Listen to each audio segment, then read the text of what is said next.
Hi friends, ఈరోజు ఒక పథకం ప్రకారం అనే తెలుగు మూవీ రిలీజ్ అయింది. ఇది ఒక క్రైమ్ థ్రిల్లర్ అన్నమాట. ఇందులో హీరోగా వచ్చి సాయిరామ్ అన్నమాట. అదే పూరి జగన్నాథ్ తమ్ముడు. అదే 143 మూవీలో హీరో వల్ల పూరి జగన్నాథ్ తమ్ముడు. అతని లేటెస్ట్ మూవీ. చాలా రోజుల తర్వాత ఒక క్రైమ్ థ్రిల్లర్తో మన ముందుకు వచ్చారు. ఈ మూవీలో సముద్రకన్య గారు కూడా ఒక పోలీస్ ఆఫీసర్ క్యారెక్టర్ పోషించారు. ఇందులో మన హీరో వచ్చి క్రిమినల్ లాయర్ అన్నమాట. ఈ మూవీ స్టోరీ లైన్ వచ్చి ఒక సైకో కిల్లర్ వరుస హత్యలు చేస్తుంటారు. ఎటువంటి క్లూస్ దొరకవు పోలీసు వాళ్ళకి.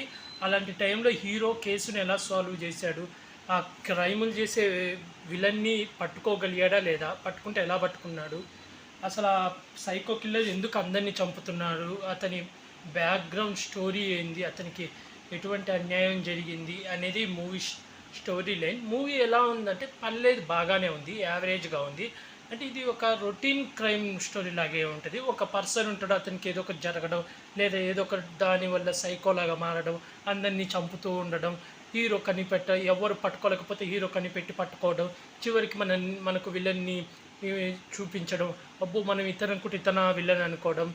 అంతేకాకుండా ఈ సినిమా ఆడియో ఫంక్షన్ ప్రెస్ మీట్లో హీరో గారు ఒక మాట అన్నారు, మీరు ఎవరైనా విలన్ని ముందే కనిపెడితే మీకు 10,000 ఇస్తాను అని చెప్పాడు.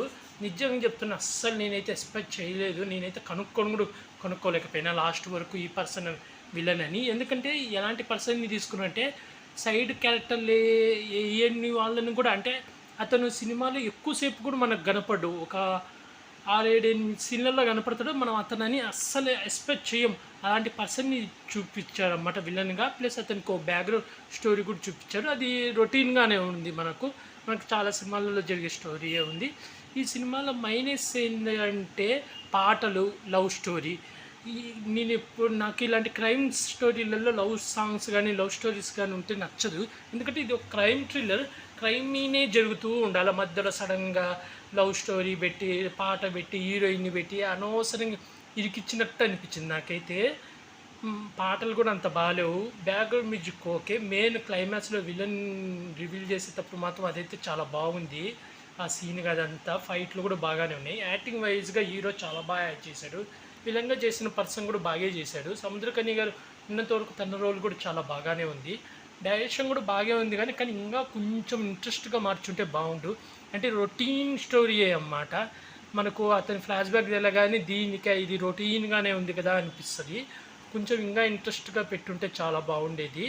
ఓవరాల్గా అయితే మూవీ 1 టైం వాచబుల్, చూడొచ్చు. ఈ మూవీకి నేను రేటింగ్ వచ్చి 5కి 2.5 ఇస్తున్నాను.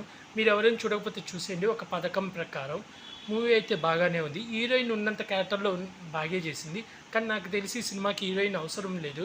ఎందుకంటే ఇది క్రైమ్ థ్రిల్లర్ కాబట్టి అలాగే ఉండుంటే బాగుండేది.